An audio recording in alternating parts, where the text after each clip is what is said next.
The glimpses of free India എന്ന chapter നമ്മൾ ഇന്നത്തെ ഒരു ക്ലാസ്സോട് കൂടി കംപ്ലീറ്റ് ചെയ്യാൻ പോവുകയാണ്. അപ്പോൾ നമ്മുടെ വരാൻ പോകുന്ന പരീക്ഷയ്ക്ക് ഈ ചാപ്റ്റർ ഫുൾ ഉണ്ടോ ഇല്ലേ എന്നുള്ള കാര്യത്തിൽ ഒരു ഉറപ്പ് ഇതുവരെ ആയിട്ടില്ല. എന്നാലും നമുക്ക് എന്ത് ചെയ്യാം, ഈ ചാപ്റ്റർ അങ്ങ് കംപ്ലീറ്റ് ചെയ്യാം. അപ്പൊ ഇതുവരെയുള്ള ചാപ്റ്ററിൽ നമ്മൾ ഇന്ത്യയെ പറ്റിയിട്ടാണ് പഠിച്ചുകൊണ്ടിരുന്നത് അല്ലെ. ഒരുപാട് കാര്യങ്ങൾ പഠിച്ചു. ഇന്ത്യയുടെ ഈ പറയുന്ന ബ്രിട്ടീഷുകാർ ഇന്ത്യയിൽ നിന്ന് പോയത് മുതൽ, ഇന്ത്യ പാർട്ടീഷൻ നടന്നത് മുതൽ, നമ്മൾ ഈ പറയുന്ന സ്വാതന്ത്ര്യാനന്തരം നമ്മൾ നടത്തിയ പോളിസികൾ, അതിന്റെ ഗുണങ്ങൾ, അങ്ങനെയുള്ള എല്ലാ കാര്യങ്ങളും നമ്മൾ വളരെ വിശദമായിട്ട് എന്ത് ചെയ്തിട്ടുണ്ട്, പഠിച്ചിട്ടുണ്ട്. അപ്പോൾ ആ ക്ലാസ്സുകളൊക്കെ നിങ്ങൾ എല്ലാവരും കണ്ടിട്ടുണ്ടാകും എന്ന് വിശ്വസിക്കുന്നു. കണ്ടിട്ടില്ലെങ്കിൽ ഉറപ്പായിട്ടും ആ ക്ലാസ്സുകൾ എന്ത് ചെയ്യുക, കാണുക. ഇന്ന് നമ്മൾ കേരളത്തെ പറ്റി പഠിക്കാനാണ് പോകുന്നത്. The experience of Kerala's development that captured world attention, അതായത് ലോകം ശ്രദ്ധിച്ച കേരളത്തിന്റെ വികസന അനുഭവങ്ങളെ പറ്റിയിട്ടാണ് നമ്മൾ എന്ത് ചെയ്യാൻ പോകുന്നത്, പഠിക്കാനായിട്ട് പോകുന്നത്. അപ്പൊ ഇത്രയേ ഉള്ളൂ. നമുക്കറിയാം, നമ്മുടെ കേരളം എന്ന് പറയുന്നത്, നമ്മുടെ ഇന്ത്യ എന്ന് പറയുന്ന രാജ്യം എടുക്കുമ്പോഴത്തേക്കും അതിന്റെ ഏറ്റവും അവസാനത്തിൽ അല്ലെ, ഈ പറയുന്ന അവസാന ഭാഗത്ത് കിടക്കുന്ന ഒരു ചെറിയ ഒരു പാവയ്ക്കയുടെ ഷേപ്പ് കാണുന്ന ഒരു കുഞ്ഞു സംസ്ഥാനമാണ് നമ്മുടെ കേരളം എന്ന് പറയുന്നത്. വലിപ്പത്തിലും അത്ര വലിയ സ്ഥാനമൊന്നുമില്ല. ഒരുപാട് എന്താണ് നമുക്ക് ഈ പറയുന്ന മിനറൽസോ അല്ലെങ്കിൽ പ്രകൃതി വിഭവങ്ങളോ ഒന്നും അത്രയ്ക്കൊന്നും ഉള്ളൊരു സ്ഥലമൊന്നും അല്ല. എങ്കിലും പല കാര്യങ്ങളിലും നമ്മുടെ ഇന്ത്യ രാജ്യത്തിന് തന്നെ ഒരു മാതൃകയാണ്, അല്ലെങ്കിൽ ലോകത്തിന് തന്നെ ഒരു മാതൃകയാണ് നമ്മുടെ കേരളം എന്ന് പറയുന്നത്. അതിൽ ഏറ്റവും പ്രധാനപ്പെട്ട ഘടകം എന്ന് പറയുന്നത് നമ്മുടെ ജനങ്ങൾ തന്നെയാണ്. രാഷ്ട്രീയക്കാർ പറയും അവരാണെന്ന്, അങ്ങനെ എനിക്ക് തോന്നിയിട്ടില്ല. ജനങ്ങൾ തന്നെയാണ് അതിനകത്തുള്ള ഏറ്റവും വലിയ കാരണം. കാരണം മറ്റു സംസ്ഥാനങ്ങളിൽ പോകുന്ന ജനങ്ങളുടെ പെരുമാറ്റമൊക്കെ വെച്ച് നോക്കുമ്പോൾ നമ്മുടെ സംസ്ഥാനത്തുള്ളവർ കുറച്ചുകൂടി വിവരമുള്ളവരായിട്ട് എനിക്ക് തോന്നിയിട്ടുണ്ട്. പിന്നെ ചില കാര്യങ്ങളിൽ ഒട്ടും വിവരമില്ലാത്തവരായിട്ട് തോന്നിയിട്ടുണ്ട് കേട്ടോ, അത് വേറെ കാര്യം. അപ്പൊ കേരളം എന്നാ രൂപപ്പെട്ടെ? കേരള പിറവി നിങ്ങൾക്ക് എല്ലാവർക്കും അറിയാം അല്ലെ. നവംബർ മാസം 1-ാം തീയതി. എന്താ സംഭവിച്ചത്? അന്നാണോ കേരളം പൊട്ടിപ്പുറപ്പെട്ട് അല്ലെങ്കിൽ പൊട്ടിമുറച്ചുണ്ടായത്? അല്ല, അതിന് മുന്നേ ഉണ്ടായിരുന്നു. പക്ഷേ കേരളം ഈ കാണുന്ന പോലെ ഇങ്ങ് കാസർഗോഡ് തൊട്ട് ഇങ്ങ് തിരുവനന്തപുരം വരെ ഉണ്ടായിരുന്നില്ല. പിന്നെ എങ്ങനെയായിരുന്നു? ആ, തിരുവിതാംകൂർ എന്ന് പറയുന്ന ഒരു സെപ്പറേറ്റ് ഭാഗം, കൊച്ചി എന്ന് പറയുന്ന ഒരു ഭാഗം, ബ്രിട്ടീഷുകാരുടെ കയ്യിലിരുന്ന മലബാർ, പിന്നെ ഈ ഒരു ഭാഗം കർണാടകയുടെ കയ്യിലുമായിരുന്നു. അപ്പൊ ഇങ്ങനെ ഇരുന്ന ഈ സ്ഥലങ്ങളെല്ലാം കൂടെ ചേർത്ത് ഇവിടെ എല്ലാവരും സംസാരിക്കുന്ന പ്രധാനപ്പെട്ട ഭാഷ എന്ന് പറയുന്നത് എന്താണ്? അത് മലയാളം ആണ്. ഈ മലയാളം പറയുന്നത് നമ്മൾ എല്ലാവരെയും കൂടി ഒരുമിച്ചാക്കി. അപ്പൊ നിങ്ങൾ ചോദിക്കും, ഈ സ്ഥലത്ത് കർണാടക ആയിരുന്നില്ല, അവിടെ മലയാളം ആണോ എന്ന് ചോദിച്ചാൽ ഒരു പരിധി വരെ മലയാളം. അപ്പൊ നിങ്ങൾ ചോദിക്കും, ഈ ഭാഗത്ത് കന്യാകുമാരി ഉണ്ടായിരുന്നല്ലോ, അവിടെ മലയാളം ആയിരുന്നല്ലോ, അത് കൈവിട്ട് പോയല്ലോ എന്ന് ചോദിച്ചാൽ അത് രാഷ്ട്രീയ കളികളെന്ന് വേണം പറയാനായിട്ട്. നമ്മൾ കന്യാകുമാരി എന്ത് ചെയ്തു, പോയിട്ട് നമ്മൾ കാസർഗോഡിന്റെ ഭാഗം എന്ത് ചെയ്തു, ഇങ്ങോട്ട് ചേർത്ത് നമ്മൾ എന്ത് ചെയ്തു, ഈ പറയുന്ന ഈ പറയുന്ന ഒരു സുന്ദരമായ കേരളം രൂപീകരിച്ചു 1956 നവംബർ 1. അപ്പൊ നിങ്ങൾ ലിംഗ്വിസ്റ്റിക് റീഓർഗനൈസേഷൻ ഓഫ് സ്റ്റേറ്റ് പഠിച്ചു പഠിച്ചു അപ്പൊ അതനുസരിച്ച് നമ്മുടെ കേരളം എന്ത് ചെയ്തു, ഈ പറയുന്ന 56 പോറ്റി ശ്രീരാമലു നിരാഹാരം കടന്ന് മരിച്ചു. അപ്പൊ അതിനുശേഷം ആന്ധ്ര സംസ്ഥാനം വന്നു. അടുത്ത് ഫസലരി കമ്മീഷൻ നമ്മൾ കൊണ്ടുവരുന്നു. അതിന്റെ ഭാഗമായിട്ട് എന്ത് ചെയ്യുന്നു, 56 നവംബർ 1 ഭാഷാ അടിസ്ഥാനത്തിൽ സംസ്ഥാനങ്ങൾ രൂപീകരിക്കുന്നു. അങ്ങനെയാണ് കേരളം രൂപീകരിച്ചത്. ആരെയൊക്കെ ചേർത്തിട്ട്? ട്രാവൻകൂർ അല്ലെങ്കിൽ തിരുവിതാംകൂർ, കൊച്ചി, മലബാർ, സൗത്ത് കർണാടക എന്ന് പറയുന്ന ഭാഗം കൂടെ ചേർത്തിട്ടാണ് നമ്മുടെ ഇന്ന് ഈ കാണുന്ന കേരളം ഉണ്ടായത്. 56 വരുന്നു. തൊട്ടടുത്ത വർഷം 1957 ആദ്യത്തെ ഇലക്ഷൻ നടക്കുന്നു. അതായത് ആദ്യത്തെ മന്ത്രിസഭ വരുന്നു. ഇലക്ഷൻ ഈ കാലയളവിലാണ് നടക്കുന്നതെങ്കിൽ 57 എന്ത് ചെയ്യുന്നു, ആദ്യ മന്ത്രിസഭ വരുന്നു. അങ്ങനെ EMS നമ്പൂതിരിപ്പാട് നമ്മുടെ ആദ്യത്തെ ചീഫ് മിനിസ്റ്റർ ആയിട്ട് അപ്പോയിന്റഡ് ആയി. അങ്ങനെ ആദ്യം കേരള നിയമസഭയും കേരളത്തിൽ ഒരു മന്ത്രിസഭയും ഒക്കെ വന്നു. അപ്പൊ അതിനു മുമ്പ് തിരുവിതാംകൂറും കൊച്ചിയും ചേർന്നിട്ട് തിരുക്കൊച്ചി ഒക്കെ ഉണ്ടായിരുന്നു. അത് വേറെ കേസ്, നമ്മൾ അതിപ്പോ പഠിക്കേണ്ട കാര്യമില്ലാത്തതുകൊണ്ട് പറയുന്നില്ല. അപ്പൊ നമ്മൾ ഇവിടെ കൂടെ ആഡ് ചെയ്ത് കേരളം രൂപീകരിച്ചു. അങ്ങനെ ഈ പറഞ്ഞ 56 വന്നു. 57 മന്ത്രിസഭ വന്ന കേരളം മറ്റ് സംസ്ഥാനങ്ങൾക്കൊക്കെ അസൂയ തോന്നിത്തക്ക നിലയിൽ എന്ത് ചെയ്തിട്ടുണ്ട്, പല കാര്യങ്ങളിലും അച്ചീവ്മെന്റ് ഉണ്ടാക്കിയിട്ടുണ്ട്. അതായത് അന്ന് കാലത്ത് സത്യം പറഞ്ഞാൽ ഈ രാഷ്ട്രീയ തമ്മിത്തല്ലിന് പകരം രാഷ്ട്രീയക്കാർക്ക് നാട് നന്നാക്കണം എന്നുള്ള ലക്ഷ്യം കൂടെ കുറച്ചുണ്ടായിരുന്നു എന്നാണ് എനിക്ക് തോന്നിയിട്ടുള്ളത്, എൻ്റെ പേഴ്സണൽ അഭിപ്രായം. അന്ന് കമ്മ്യൂണിസ്റ്റും കോൺഗ്രസും രണ്ട് പാർട്ടിയാണ് പ്രധാനമായിട്ട് ഉണ്ടായിരുന്നത്. അപ്പൊ ഇവര് തമ്മിലൊക്കെ ആയിരുന്നു ഇലക്ഷനും കാര്യങ്ങളൊക്കെ ഉണ്ടായിരുന്നത്. അങ്ങനെ ആര് ജയിച്ചു? കമ്മ്യൂണിസ്റ്റ് പാർട്ടിയുടെ EMS ആദ്യത്തെ ചീഫ് മിനിസ്റ്ററായിട്ട് മാറി. ഒരുപാട് നല്ല കാര്യങ്ങൾ കൊണ്ടുവന്നു. അങ്ങനെ കൊണ്ടുവന്ന നല്ല കാര്യങ്ങളിൽ നമുക്ക് 3 കാര്യങ്ങളാണ് നോക്കാനുള്ളത്. ഒന്ന്, ലാൻഡ് റിഫോംസ് എന്തായിരുന്നു നോക്കണം. അടുത്ത്, വിദ്യാഭ്യാസത്തിൽ വന്ന മാറ്റങ്ങൾ, ആരോഗ്യത്തിൽ വന്ന കേരളത്തിന്റെ മാറ്റങ്ങൾ. 3 കാര്യങ്ങളാണ് നമ്മൾ ഇന്ന് പഠിക്കുന്നത്. ചെറിയ ടോപ്പിക്കാണ്, പെട്ടെന്ന് മനസ്സിലാവുന്ന. ലാൻഡ് റിഫോംസ് നമുക്ക് നോക്കാം. അപ്പൊ നിങ്ങൾക്കറിയാം, അന്നത്തെ ഒരു കേരളത്തിന്റെ ഒരു അവസ്ഥ അനുസരിച്ച് എങ്ങനെയായിരുന്നു? ഈ ബ്രിട്ടീഷുകാർ വരുന്നതിന് മുമ്പേ ഇവിടെ ഇത്രയും ആരായിരുന്നു? തിരുവിതാംകൂർ രാജാവായിരുന്നു, കൊച്ചിയും രാജാവായിരുന്നു, മലബാർ ആണെങ്കിൽ ബ്രിട്ടീഷ് ഡയറക്ടർ റൂളായിരുന്നു, കർണാടകയാണെങ്കിൽ രാജാവായിരുന്നു. അപ്പൊ നിങ്ങൾക്കറിയാം രാജാവ് ഡയറക്റ്റ് ആയിട്ടല്ല രാജ്യം ഭരിക്കുന്നത്. രാജാവ് ഈ പറയുന്ന നികുതി പിരിക്കാൻ വേണ്ടിയിട്ടൊക്കെ കുറെ ആൾക്കാരെ നിയോഗിച്ചിട്ടുണ്ട്. നമ്മൾ അതിന് ജമ്മിമാരെന്ന് പറയും. ഓക്കെ, ഒരുപാട് ഭൂ ഉടമകളെ നമ്മൾ ജമ്മികൾ എന്നാണ് ഈ കേരള നാട്ടിൽ വിളിച്ചുകൊണ്ടിരുന്നത്. അപ്പൊ ജമ്മിത്ത വ്യവസ്ഥ കേരളത്തിൽ നിലനിന്നിരുന്നു. എന്ന് വെച്ചാൽ ജമ്മി എന്ന് പറയുന്ന ഒരു വ്യക്തി ഉണ്ടാകും. അദ്ദേഹം എന്തായിരിക്കും, അന്നത്തെ കാലത്ത് വലിയ പദവിയിൽ ഇരിക്കുന്ന ഒരാളെ പോലെ ആയിരുന്നു. അങ്ങയുടെ കയ്യിലായിരിക്കും, അല്ലെങ്കിൽ ആ വ്യക്തിയുടെ കയ്യിലായിരിക്കും, അല്ലെങ്കിൽ കുടുംബത്തിന്റെ കയ്യിലായിരിക്കും ഒരു വാസ്റ്റ് മെജോറിറ്റി ഓഫ് ലാൻഡ് ഇരിക്കുന്നത്. അപ്പൊ ആ ലാൻഡിൽ മറ്റുള്ളവർ എന്ത് ചെയ്യും, കൃഷി ചെയ്യും. കൃഷി ചെയ്തിട്ട് നിങ്ങൾക്ക് അറിയാമല്ലോ, നികുതി കൊടുക്കുന്ന പോലെ അതിന്റെ ഒരു വലിയ പങ്ക് ആർക്ക് കൊടുക്കണം, ഈ പറയുന്ന ജമ്മിക്ക് കൊടുക്കണം. ജമ്മി അതിന്റെ ഒരു പങ്ക് രാജാവിന് കൊടുക്കുമായിരുന്നു. രാജാവ് പോയപ്പോൾ ഇതൊക്കെ ആർക്ക് കിട്ടി, ജമ്മിമാർക്ക് കിട്ടി. അവരവരുടെ ഈ പറയുന്ന ലാൻഡ് കൈയടക്കി വെച്ചിരുന്നു. പ്രശ്നം പറ്റിയ എന്താ, കർഷകരായിട്ടുള്ള സാധാരണക്കാർക്ക് സ്വന്തം പേരിൽ ലാൻഡ് ഇല്ലാതെ വന്നു. മാത്രമല്ല അവർ പാട്ടത്തിനടുത്തൊക്കെ, പാട്ടത്തിനെടുക്കാന്ന് വെച്ചാൽ അറിയാലോ, റെന്റിനടുത്ത് ലാൻഡിൽ കൃഷി ചെയ്യുമ്പോഴത്തേക്ക് എന്ത് പറ്റും, വലിയൊരു തുക ഈ റെന്റായിട്ട് കൊടുക്കും. അതുപോലെ കൃഷിക്ക് നാശം വരുമ്പോഴത്തേക്കും ഒന്നും അവർക്ക് കൊടുക്കാൻ കാശുണ്ടാവത്തില്ല. പിന്നെ അതിന്റെ ഉപദ്രവങ്ങൾ, അങ്ങനെ ക്രൂരതകളൊക്കെ ഇങ്ങനെ നടന്നുകൊണ്ടിരിക്കുന്ന സമയമാണ്. അപ്പൊ മന്ത്രിസഭയ്ക്കുള്ളവർക്ക് മനസ്സിലായി ഇങ്ങനെ മുന്നോട്ട് പോയാൽ പറ്റത്തില്ല. അപ്പൊ അവർ എന്ത് ചെയ്തെന്ന് വെച്ച് കഴിഞ്ഞാൽ ലാൻഡിന്റെ അളവ് നിശ്ചിതപ്പെടുത്തി. അതായത് ഒരു വ്യക്തിയുടെ കയ്യിൽ ഉണ്ടാകേണ്ട ലാൻഡ് എന്ന് പറയുന്നത് 7.5 ഏക്കറാണ്. അതിന് മുകളിൽ ഉണ്ടെങ്കിൽ അത് അവിടെ കൃഷി ചെയ്തുകൊണ്ടിരിക്കുന്ന കുടികിടപ്പ് എടുക്കുന്ന ആളെന്നാണ് നമ്മൾ പറയുന്നത്, മുന്നേ താമസിച്ചുകൊണ്ടിരിക്കുന്ന ആളെന്ന രീതിയിൽ പറയാം. അവർക്ക് എന്ത് ചെയ്യും, അത് കിട്ടും. അങ്ങനെ കുറെ സ്ഥലത്ത് നല്ല രീതിയിലും കുറെ സ്ഥലത്ത് ചില പ്രശ്നങ്ങൾ പറ്റിയിട്ടും ഇത് നടപ്പിലാക്കി. അപ്പൊ ആദ്യമായിട്ട് കേരളത്തില് 57 എന്ത് പറ്റി, the Kerala government formed in 1507 introduced the agrarian relation bill ആദ്യം കൊണ്ടുവരുന്നു. പിന്നീട് അത് ലാൻഡ് റിഫോം അമെൻമെന്റ് ആക്ട് ആയിട്ട് ജനുവരി 1, 1970 നിലവിൽ വരുന്നു. അതോടുകൂടി എന്ത് പറ്റിയെന്ന് വെച്ച് കഴിഞ്ഞാല് സോറി, മിനിമൈസ് ആയി കേട്ടോ, ഒന്ന് സെറ്റ് ആക്കിക്കോട്ടെ, 1 സെക്കൻഡ് പ്ലീസ്. ഓക്കെ, അങ്ങനെ എന്ത് പറ്റി, ഈ പറയുന്ന ലാൻഡ് ജനങ്ങൾക്ക്, അതായത് അവിടെ കൃഷി ചെയ്തുകൊണ്ടിരുന്ന ആൾക്കാരുടെ കയ്യിലേക്ക് കിട്ടി. അത് മാത്രം ഇവിടെ പറഞ്ഞു, ഒരാളുടെ കയ്യിൽ 7.5 ഏക്കർ, ഒരു കുടുംബത്തിന് 15 ഏക്കർ, 5 പേരുള്ള കുടുംബമാണെങ്കിൽ 20 ഏക്കർ ലാൻഡ് കയ്യിൽ വയ്ക്കാം. Department of land revenue, government of ഇന്ത്യയുടെ അതനുസരിച്ച് സെക്ഷൻ 82 പ്രകാരം പറയുന്നതാണ്. നിങ്ങൾക്ക് ഐഡിയ കിട്ടിയല്ലോ സംഭവം എന്താണെന്ന്. ഒരു വ്യക്തിയുടെ കയ്യിൽ 10, 50, 100, 150, 200 ഏക്കറൊക്കെ ഇരുന്നപ്പോൾ ആ പറയുന്ന ലാൻഡിന്റെ അളവ് സീൽ ചെയ്യാനായിട്ട്, അതായത് അതിന് കുറയ്ക്കാനായിട്ട് ഒരു നിയമം കൊണ്ടുവരുന്നു. അപ്പൊ ബാക്കി ഉണ്ടായിരുന്ന ലാൻഡ് കർഷകർക്ക് കിട്ടുന്നു. അപ്പൊ അവർക്ക് സ്വന്തമായിട്ട് ലാൻഡായി, അവർക്ക് അവിടെ കൃഷി ചെയ്യാം. അപ്പൊ കൃഷി മെച്ചപ്പെട്ടു, സാമ്പത്തിക സ്ഥിതി മെച്ചപ്പെട്ടു. ഈ പറയുന്ന സമൂഹത്തിലെ എല്ലാ ആൾക്കാർക്കും എന്ത് ചെയ്തു, അപ്പൊ 7 ഏക്കറൊക്കെ ഉണ്ടെങ്കിൽ അത്യാവശ്യം കൃഷി ചെയ്ത് ജീവിക്കാമല്ലോ. അപ്പൊ എല്ലാവർക്കും അത്യാവശ്യം സുഖകരമായിട്ട് പോകാനൊരു അവസ്ഥ ഉണ്ടാക്കി. അതാണ് ഫസ്റ്റ് നടക്കുന്ന ലാൻഡ് റിഫോം ആക്ട് എന്ന് പറയുന്നത്. അപ്പോൾ അറിയാലോ, തിരുവിതാംകൂർ, കൊച്ചി, മലബാർ, അതുപോലെ ഈ പറയുന്ന കർണാടകയുടെ ഭാഗങ്ങളൊക്കെ കൂടെ ചേർത്തിട്ട് നമ്മൾ എന്ത് ചെയ്യുന്നു, 1956 നവംബർ 1 കേരള സംസ്ഥാനം എന്ത് ചെയ്യുന്നു, ഔദ്യോഗികമായിട്ട് നിലവിൽ വരുന്നു.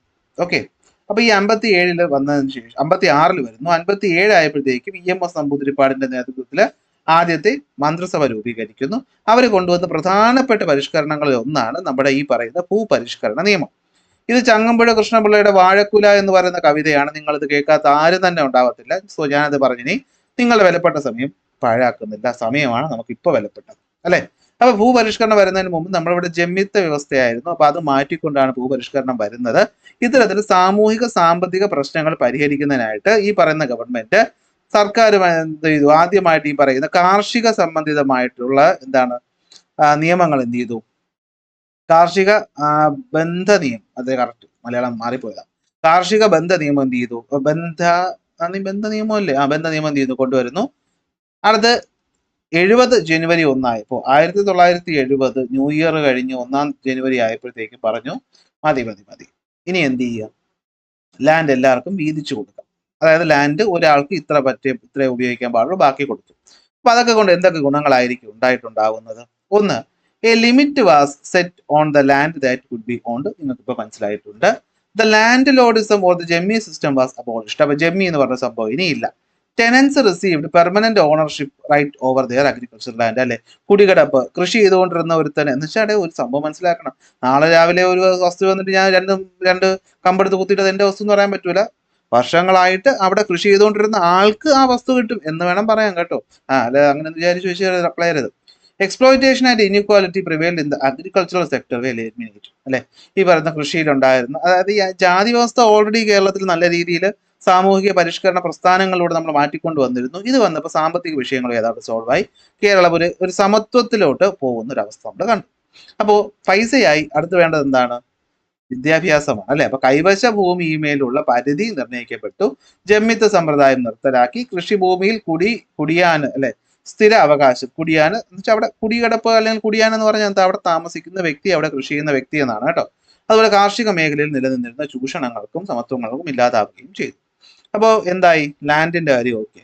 അപ്പോൾ നമുക്ക് ലാൻഡ് കിട്ടിയാൽ മാത്രം പോരാ, നമുക്ക് എന്ത് ചെയ്യണം അല്ലെ, അടുത്ത തലമുറ നന്നാവണമെങ്കിൽ വിദ്യാഭ്യാസം വേണം. അപ്പൊ വിദ്യാഭ്യാസ മേഖലയിലും കേരളം എന്താണ് എന്നും ഉന്നതമായിട്ടുള്ള കാര്യങ്ങളാണ് കാണിച്ചിരുന്നത്. അതായത് പണ്ട് ഈ പറയുന്ന പല പല അയ്യങ്കാളി പറഞ്ഞത് കണ്ടു, ഞങ്ങളുടെ കുട്ടികൾക്ക് പഠിക്കാൻ സൗകര്യം നൽകിയില്ലെങ്കിൽ കാണായ പാഠങ്ങളിലെല്ലാം മുടിപ്പുല്ല് കുരിപ്പിക്കും എന്ന് വെച്ചാൽ, ഈ പറയുന്ന അന്നത്തെ കേസിൽ താഴ്ന്ന ജാതിയിൽപ്പെട്ടിരുന്ന ആൾക്കാർക്ക് സ്കൂളിൽ പോയിട്ട് പഠിക്കാനുള്ള അവസരം ഉണ്ടായിരുന്നില്ല. കാരണം ഉയർന്ന ജാതിയിൽപ്പെട്ട കുട്ടികളുടെ കൂടെ ഇരുന്ന് ഈ പറയുന്ന താഴ്ന്ന ജാതി എന്ന് വെച്ചാൽ അന്നത്തെ താഴ്ന്ന ജാതി പെട്ടു എന്ന് അന്ന് കരുതിയിരുന്ന ആൾക്കാർ, ഓക്കെ, ഇന്നിപ്പം അങ്ങനെ ഇല്ല, ഇനി ഉണ്ടെങ്കിൽ ഇത് മാറിയും വേണം. അപ്പൊ അങ്ങനെ ഒരു സംഭവം നടന്നപ്പോഴത്തേക്കും സാമൂഹിക പരിഷ്കരണ നേതാക്കന്മാർ എന്ത് ചെയ്തു, ഇതിനെതിരെ സമരം ചെയ്തു. അതിൽ പ്രധാനപ്പെട്ട ഒരു വ്യക്തിയാണ് നമ്മുടെ മഹാത്മാ അയ്യങ്കാളി. അദ്ദേഹത്തിന് മഹാത്മാ എന്ന് വിളിച്ചത് ഇന്ദിരാഗാന്ധിയാണെന്നാണ് എൻ്റെ ഓർമ്മ. അതുപോലെ കുറുമ്പൻ ദൈവത്താനെ പോലെയുള്ള മറ്റ് പ്രവർത്തകർ എന്ത് ചെയ്തു, ഈ പറയുന്ന പല നാട്ടിൽ പല സ്ഥലങ്ങളിൽ പല പല പ്രക്ഷോഭങ്ങൾ എന്ത് ചെയ്തു, കണ്ടക്ട് ചെയ്തു. അതിന്റെ ഫലമായിട്ട് സർക്കാരിന് ഇടപെട്ട് അല്ലെങ്കിൽ രാജാവിന് ഇടപെട്ട് എല്ലാ കുട്ടികൾക്കും വിദ്യാഭ്യാസം കൊടുക്കേണ്ട അവകാശം പണ്ടേ നമ്മളെ കേരളം നേടിയെടുത്തു. എന്നാൽ കുറച്ചു കാലങ്ങൾ കഴിഞ്ഞപ്പോഴത്തേക്കും നമുക്കറിയാമല്ലോ, ലാൻഡ് റിഫോംസ് വന്നു. അപ്പോൾ എല്ലാവരുടെ കയ്യിൽ എന്ത് വന്നു, ഈ ആൾക്കാരുടെ കയ്യിൽ കാശ് വന്നു. എന്ന് വെച്ചാൽ കാശ് കോടികൾ വന്നു എന്നല്ല, കുട്ടികളെ പഠിപ്പിക്കാൻ അയക്കാൻ അന്ന് അതുപോലും പറ്റാത്ത കുടുംബങ്ങളുണ്ടല്ലോ. അതുപോലെ സോഷ്യൽ റിഫോം മൂവ്മെന്റുകൾ വന്നു. അങ്ങനെ ഈ സമത്വം ജാതി വ്യവസ്ഥയൊക്കെ എടുത്ത് മാറ്റി തുടങ്ങി. അതുപോലെ മിഷനറികൾ, ക്രിസ്ത്യൻ മിഷനറികൾ ഇതിൽ ഭയങ്കര വലിയൊരു പങ്ക് വഹിച്ചു. നിങ്ങൾ വിശുദ്ധ ചാവറ അച്ഛനെ പറ്റി കേട്ടിട്ടുണ്ടായിരിക്കുമല്ലോ. അപ്പൊ ഈ ചാവറ അച്ഛനെ പോലെയുള്ള ആൾക്കാരെ എന്ത് ചെയ്തിട്ടുണ്ടായിരുന്നു, ക്രിസ്ത്യൻ മിഷനറികളുടെ പ്രവർത്തനത്തിന്റെ ഫലമായിട്ട് ഈ കേരളത്തിലെ പലയിടങ്ങളിലും പള്ളിക്കൂടങ്ങൾ എന്ത് ചെയ്തിട്ടുണ്ട്, അഥവാ ഇംഗ്ലീഷ് വിദ്യാഭ്യാസം കൊടുക്കുന്ന സ്കൂളുകൾ സ്ഥാപിച്ചു. ഈ സ്കൂളുകളിൽ എല്ലാ ജാതി മതത്തിൽപ്പെട്ടവർക്കും പഠിക്കാനുള്ള അവസരങ്ങൾ കൊടുത്തു. അപ്പോൾ അന്നത്തെ സർക്കാർ സ്കൂളുകൾ പോലെ തന്നെ നമ്മൾ ഇന്നത്തെ കോൺവെന്റുകളുടെ ആദ്യ രൂപം മിഷണറി പ്രവർത്തകരാണ് തുടങ്ങിയത്. പല മിഷണറികളുണ്ട് അല്ലെ, CMS ഉണ്ട്, അതുപോലെ തന്നെ CSI, അങ്ങനെ പല മിഷണറികൾ, LMS ഉണ്ട്. അപ്പൊ ഇവർക്കൊക്കെ സ്കൂളുകൾ നിങ്ങൾ പല സ്ഥലങ്ങളിലും കേട്ടിട്ടുണ്ടായിരിക്കും അല്ലെ. ആ സ്കൂളുകളൊക്കെ വന്നത് പലർക്കും വിദ്യാഭ്യാസം നേടാൻ ഭയങ്കര ഒരു വലിയ, അതായത് ക്രിസ്ത്യൻ മിഷണറികളുടെ അത് പങ്ക് നമുക്ക് പറയാതിരിക്കാൻ ഒരിക്കലും സാധിക്കത്തില്ല, അത്രത്തോളം പങ്ക് അവർക്കൂടെ ഉണ്ടായിരുന്നു. അങ്ങനെ നമ്മുടെ ഈ പറയുന്ന നാഷണൽ മൂവ്മെന്റുകളിലും ഒക്കെ വന്നതുകൊണ്ട് വിദ്യാഭ്യാസം എന്ന് പറയുന്നത് എല്ലാവരിലേക്കും എത്തി.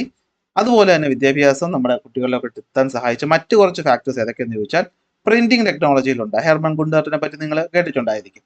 അതുപോലെ നമ്മുടെ ലൈബ്രറി മൂവ്മെന്റുകൾ, അതായത് കേരളത്തിൽ ആദ്യത്തെ ലൈബ്രറി 1829 സ്വാതി തിരുനാളിന്റെ കാലത്ത് വരുന്നുണ്ടെങ്കിലും 45-ന് ശേഷം നമ്മൾ ഈ പറയുന്ന വ്യക്തി PN പണിക്കർ, നിങ്ങളുടെ സ്കൂളിൽ ലൈബ്രറി ദിനാഘോഷമൊക്കെ നടക്കുമ്പോൾ ഈ പേര് കേട്ടിട്ടുണ്ടാവുമല്ലോ, ഇവരുടെ നേതൃത്വത്തിലാണ് നമ്മൾ ഇന്നൊരു പഞ്ചായത്തിലൊക്കെ എന്തായാലും ഒരു ലൈബ്രറി ഉണ്ടാവും. ഇന്നിപ്പോൾ ഡിജിറ്റൽ സാധനം വന്നപ്പോൾ ലൈബ്രറിയുടെ പ്രസക്തി കുറഞ്ഞു വന്നെങ്കിലും ഒരു കാലഘട്ടത്തിൽ ഈ ലൈബ്രറികളിലൂടെയാണ് പലരും അറിവ് നേടിയിരുന്നത്. അതുപോലെ ഈ പറയുന്ന ലിറ്ററസി മൂവ്മെന്റുകൾ, അതുപോലെ എന്താണ് ഇൻഫോർമൽ എഡ്യൂക്കേഷൻ ആക്ടിവിറ്റീസ്, അതായത് നമ്മുടെ സ്കൂളുകളോടൊപ്പം തന്നെ അല്ലെ, പണ്ട് മതപഠനമായിക്കോട്ടെ, അല്ലെങ്കിൽ ഈ മതപഠനത്തെ ഞാൻ ഒരിക്കലും പ്രോത്സാഹിപ്പിക്കുന്നില്ല, എങ്കിലും മതപഠനമായിക്കോട്ടെ അറിവ് നേടാനുള്ള വഴികളാണല്ലോ, നല്ല രീതിയിൽ പറഞ്ഞു വിട്ടാൽ അതെല്ലാം നല്ലതിനാണ്. എങ്കിലും അതുപോലെ മറ്റ് ഇൻഫോർമൽ എഡ്യൂക്കേഷൻസ്, അതായത് ഗുരുകുലങ്ങൾ പോലെയുള്ള സെറ്റപ്പ്, മദ്രസകൾ പോലെയുള്ള സെറ്റപ്പ്, അതുപോലെ സൺഡേ സ്കൂളുകൾ എല്ലാം ആയിക്കോട്ടെ, അങ്ങനെ ഈ പറയുന്ന എല്ലാ കാര്യങ്ങളോട് ചേർന്ന് പ്രവർത്തിച്ച് എന്ത് പറ്റി.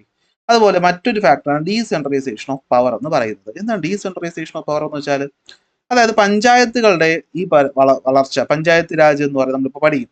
ഈ പഞ്ചായത്തുകളൊക്കെ കുറച്ച് സ്വയംഭരണ അവകാശങ്ങൾ കൊടുത്തപ്പോൾ അവർക്ക് ഈ സ്കൂളുകളുമായി ബന്ധപ്പെട്ട് കാര്യങ്ങൾ ചെയ്യാനായിട്ട് പറ്റി.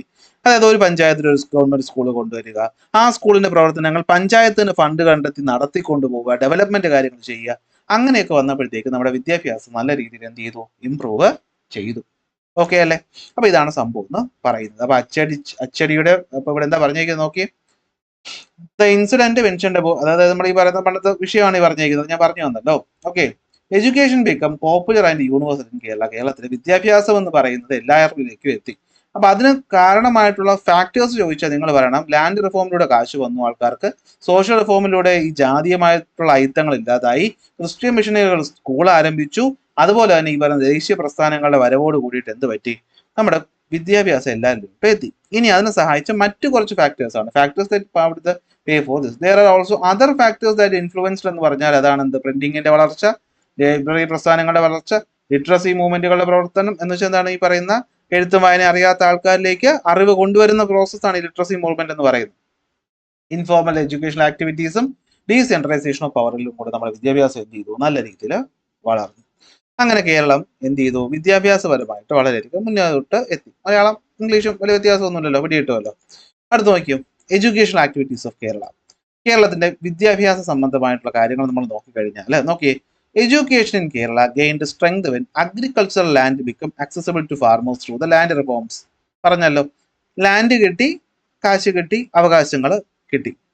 So managed to make primary education free and universal through steps like land reforms and Kerala Education Act. അപ്പോൾ 1958 കേരള എഡ്യൂക്കേഷണൽ ആക്ട് പ്രകാരം നമ്മൾ പ്രൈമറി വിദ്യാഭ്യാസം എല്ലാവർക്കും എന്തായിട്ട് കൊടുക്കാൻ തുടങ്ങി? ഫ്രീ ആയിട്ട് കൊടുക്കാൻ തുടങ്ങി. അതായത് കാശില്ലാത്തൊരു വ്യക്തിക്കും കുട്ടികളെ എന്ത് ചെയ്യാം, സ്കൂളിലേക്ക് അയക്കുക എന്നുള്ളൊരു അവസ്ഥ വന്നു. അങ്ങനെ എഴുത്തും വായനയെങ്കിലും മിനിമം പഠിക്കാനുള്ള അവസ്ഥ എത്തി. അങ്ങനെ ഈ പറയുന്ന പ്രവർത്തനങ്ങളിലൂടെ നമ്മുടെ ഇന്ത്യയിൽ ആദ്യമായിട്ട് 1991 ഏപ്രിൽ മാസം 18 നമ്മുടെ കേരളം എന്ത് ചെയ്തു? സമ്പൂർണ്ണ സാക്ഷരത അച്ചീവ് ചെയ്തു. എന്ന് വെച്ചാൽ എല്ലാവർക്കും മിനിമം സ്വന്തം പേരെഴുതി ഒപ്പിടാനുള്ള ഒരു അവകാശം, അല്ലെങ്കിൽ അതിനുള്ള ഒരു വിവരമെങ്കിലും കൈപ്പതിപ്പിക്കാതെ ഒപ്പിടാനുള്ള ഒരു അറിവ് വരെ നമ്മളെ കൊണ്ട് എത്തിച്ചു കൊടുത്തു.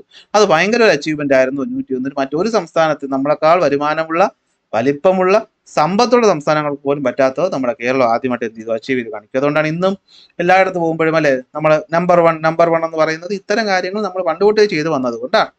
ഓക്കെ, ഇത് എനാക്ട്മെന്റ് ഓഫ് പഞ്ചായത്ത് രാജ്. ഞാൻ പറഞ്ഞില്ലേ, പഞ്ചായത്ത് രാജിനെ പറ്റിയിട്ട് 94 1994 ഏപ്രിൽ 23 ഏപ്രിൽ 23 വന്ന പഞ്ചായത്ത് രാജ് വന്നതോടുകൂടി ഞാൻ പറഞ്ഞല്ലോ, ഈ ലോക്കൽ സെൽഫ് എന്ന് വെച്ചാൽ പഞ്ചായത്തുകൾക്ക് സ്വയംഭരണ അവകാശങ്ങളും അവർ ഈ പറയുന്ന വിദ്യാഭ്യാസ മേഖലയിൽ ഒരുപാട് പുതിയ പുതിയ പ്രോജക്റ്റ് കൊണ്ടുവരികയും വളർച്ച കൊണ്ടുവരികയും ചെയ്തു.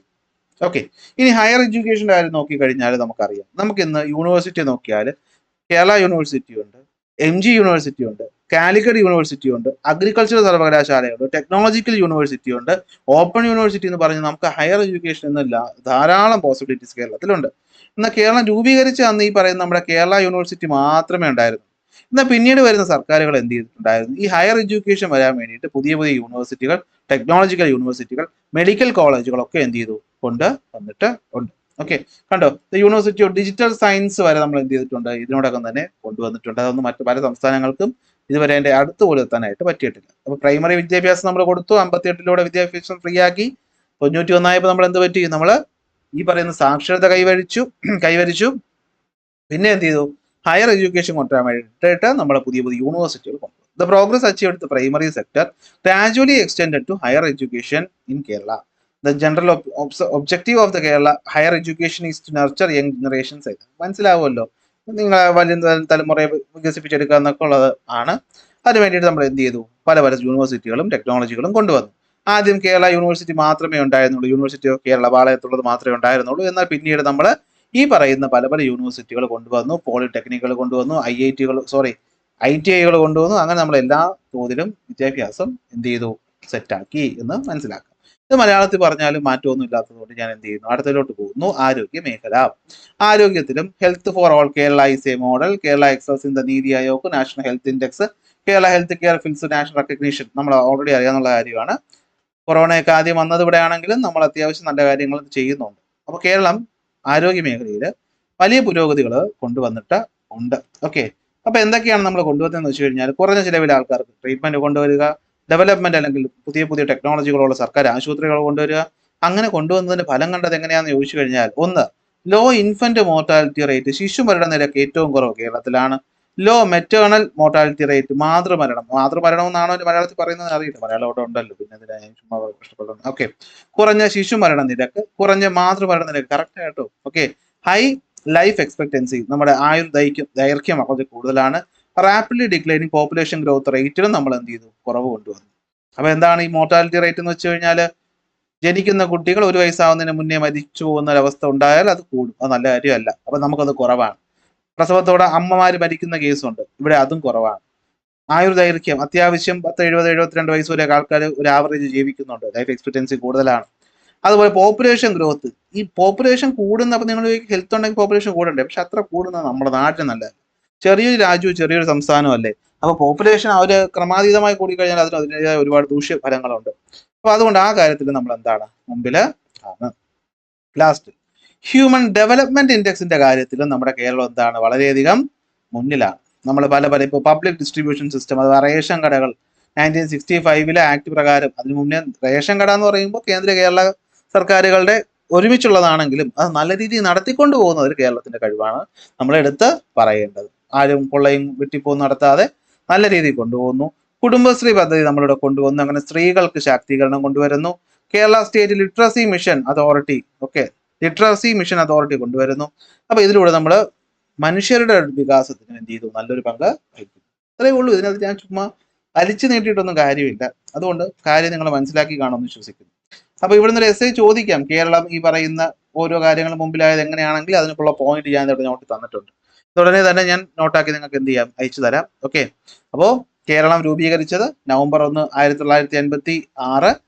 തിരുവിതാംകൂർ, കൊച്ചി, മലബാർ, കാസർഗോഡുകളെ ചേർത്തിട്ട് ആദ്യത്തെ മന്ത്രിസഭ വരുന്നത് 57. ആദ്യ മന്ത്രി EMS ശങ്കരൻ നമ്പൂതിരിപ്പാട്.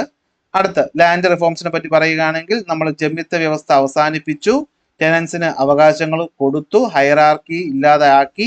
അങ്ങനെ ഈ പറയുന്ന അഗ്രികൾച്ചർ റെഗുലേഷൻ ബില്ലും മറ്റു കാര്യങ്ങളും കൊണ്ടാണ് നടത്തിയത്. അപ്പൊ നിങ്ങൾ ഒരു എസ് എഴുതാനുള്ള രീതിക്കാണ് ഞാൻ പോയിന്റിനെ ഒന്ന് റീ അറേഞ്ച് ചെയ്ത് ഇവിടെ തന്നിട്ടുണ്ട്. വായിച്ചു നോക്കിയാൽ മതി, കിട്ടും. ഓക്കെ അല്ലേ? അടുത്ത് നമ്മൾ ഈ പറയുന്ന അറിവിന്റെ കാര്യത്തിനകത്ത് പണ്ട് കാലത്ത് കുട്ടികൾക്ക് വിദ്യാഭ്യാസം നിഷേധിച്ചിരുന്നു. അങ്ങനെ ഈ പറയുന്ന സമയത്ത് നമ്മൾ എഡ്യൂക്കേഷൻ എല്ലാവർക്കും കൊണ്ടുവന്നു. അതിന് സഹായിച്ച ആരൊക്കെയാണ്? മിഷണറി പ്രവർത്തനങ്ങൾ, ലാൻഡ് റിഫോംസ്, സോഷ്യൽ റിഫോംസ് ഒക്കെ സഹായിച്ചിട്ടുണ്ടായിരുന്നു. അതുപോലെ പ്രിന്റിങ്, ലൈബ്രറി, ലിറ്റററി മൂവ്മെന്റുകളും ഇൻഫോർമൽ എഡ്യൂക്കേഷനും ഒക്കെ നമ്മുടെ വിദ്യാഭ്യാസം വരാനായിട്ട് സഹായിച്ചിരുന്നു. അടുത്ത എഡ്യൂക്കേഷൻ അച്ചീവ്മെന്റ്സിനകത്താണെങ്കിൽ ലാൻഡ് റിഫോംസും കാര്യങ്ങളും വരുന്നു. 58 നമ്മൾ പ്രൈമറി എഡ്യൂക്കേഷൻ ഫ്രീ ആക്കുന്നു. 91 സമ്പൂർണ്ണ സാക്ഷരത നേടുന്നു. 94 വന്ന് പഞ്ചായത്ത് രാജ് സിസ്റ്റം ഇതിനെ സഹായിക്കുന്നു. അങ്ങനെ കളക്റ്റീവ്ലി നമ്മൾ അറിവിന്റെ കാര്യത്തിൽ മുന്നോട്ടെത്തി. അങ്ങനെ ഹയർ എഡ്യൂക്കേഷൻ രംഗത്ത് നമ്മൾ പല പല യൂണിവേഴ്സിറ്റികൾ ആരംഭിച്ച് നമ്മൾ എന്ത് ചെയ്തു, അതുപോലെ സ്കിൽഡിന് വേണ്ടിയിട്ട് പോളിടെക്നിക്കുകൾ, ITIകൾ കൊണ്ടുവന്നു. അങ്ങനെ ഡെവലപ്മെന്റ് ഉണ്ടാക്കി. ഹ്യൂമൻ ഡെവലപ്മെന്റിന് വേണ്ടി ഹെൽത്ത് കെയറിനെ പറ്റി പറയുവാണെങ്കിൽ അറിയാമല്ലോ, നമ്മുടെ infant mortality rate, maternal mortality rate, life expectancy, അതുപോലെ പോപ്പുലേഷൻ ഗ്രോത്ത്. ഇതിൽ ലൈഫ് എക്സ്പെക്ടൻസി മാത്രം കൂടുതൽ, ബാക്കിയെല്ലാം കുറച്ചു കൊണ്ടുവരാൻ നമുക്ക് സാധിച്ചു. അത് നമ്മുടെ ഈ പറയുന്ന പബ്ലിക് ഹെൽത്ത് സെന്ററുകൾ, PHSകൾ, കമ്മ്യൂണിറ്റി ഹെൽത്ത് സെന്ററുകൾ, വാർഡ് തലത്തിലുള്ള പഞ്ചായത്തിന്റെ പ്രവർത്തനങ്ങളൊക്കെ അതിന് സഹായിച്ചിട്ടുണ്ട് എന്ന് മനസ്സിലാക്കുക. ഇനി ഹ്യൂമൻ ഡെവലപ്മെന്റിന് വേണ്ടിയിട്ടാണെങ്കിൽ കുടുംബശ്രീ കൊണ്ടുവന്നിട്ടുണ്ട്. പബ്ലിക് ഡിസ്ട്രിബ്യൂഷൻ സിസ്റ്റത്തിന് കൊണ്ടുവന്നത് വളരെ ഇമ്പോർട്ടന്റ് ആയിട്ട് മാറിയിട്ടുണ്ട്. സ്ത്രീകളെ എംപവർ ചെയ്യാൻ വേണ്ടിയിട്ട് കുടുംബശ്രീ കൊണ്ടുവന്നിട്ടുണ്ട്. ഡീസെൻട്രലൈസേഷൻ കൊണ്ടുവന്നിട്ടുണ്ട്. അതുപോലെ ലിറ്ററസി മിഷൻ കൊണ്ടുവന്നിട്ടുണ്ട്. ഇതിന്റെ എല്ലാ എഫേർട്ടുകളിലൂടെ നമ്മുടെ ഹ്യൂമൻ ഡെവലപ്മെന്റിൽ നമ്മൾ വളരെയധികം മുന്നിലാണെന്ന് പറഞ്ഞുകൊണ്ട് നമ്മുടെ ഈ മനോഹരമായ ചാപ്റ്റർ എന്ത് ചെയ്തിരിക്കുകയാണ് സുഹൃത്തുക്കളെ, തീർന്നിരിക്കുകയാണ്. അപ്പോൾ ടേം 2 എക്സാമിന് വേണ്ടിയിട്ട് എനിക്ക് തോന്നുന്നു നമ്മുടെ എല്ലാ വിഷയവും കംപ്ലീറ്റ് ആക്കിയെന്നാണ് എൻ്റെ വിശ്വാസം. നമ്മൾ ഫിസിക്സ് കംപ്ലീറ്റ് ആക്കി, നമ്മൾ കെമിസ്ട്രി കംപ്ലീറ്റ് ആക്കി, ബയോളജി ഒരൊറ്റ ചാപ്റ്ററോട് കൊണ്ട് നമ്മൾ കംപ്ലീറ്റ് ആക്കും. ഹെറിഡിറ്ററി ഡിസീസിന് മുന്നേ വരെ ഉള്ളൂ എന്ന് തോന്നുന്നു. എനിക്ക് തോന്നുന്നു അതുവരെ നമ്മൾ കംപ്ലീറ്റ് ആക്കി. അതെ അതെ അതെ, എല്ലാം കംപ്ലീറ്റ് ആയിട്ടുണ്ട്. സോഷ്യൽ സയൻസ് ഫസ്റ്റ് ഇതാ കംപ്ലീറ്റ് ആയി. Social science second, changing earth നമ്മൾ നേരത്തെ കംപ്ലീറ്റ് ആക്കിയിട്ടുണ്ട്. സോ എൻ്റെ ഒരു ഊഹം ശരിയാണെങ്കിൽ മേ ബി 1-2 ടോപ്പിക് എവിടെയെങ്കിലും ഉണ്ടെങ്കിലുണ്ട്, അല്ലെങ്കിൽ നമ്മൾ ഫുൾ ടോപ്പിക്ക് ടേം 2 എക്സാമിനേഷൻ നമ്മൾ കംപ്ലീറ്റ് ചെയ്ത് സെറ്റ് ആക്കിയിരിക്കുകയാണ്. അപ്പോൾ ഇനി റിവിഷനുകളും പ്രീവിയസ് ഇയർ ചോദ്യങ്ങളും മോഡൽ ചോദ്യ പേപ്പറിന്റെ വർക്കൗട്ടും ലൈവുകളും ഒക്കെയാണ് വരാൻ പോകുന്നത്. അപ്പോൾ എല്ലാവരും ചാനൽ സബ്സ്ക്രൈബ് ചെയ്ത് സപ്പോർട്ട് ചെയ്യുക. അടുത്ത ടോപ്പിക്കായിട്ട് കാണാം.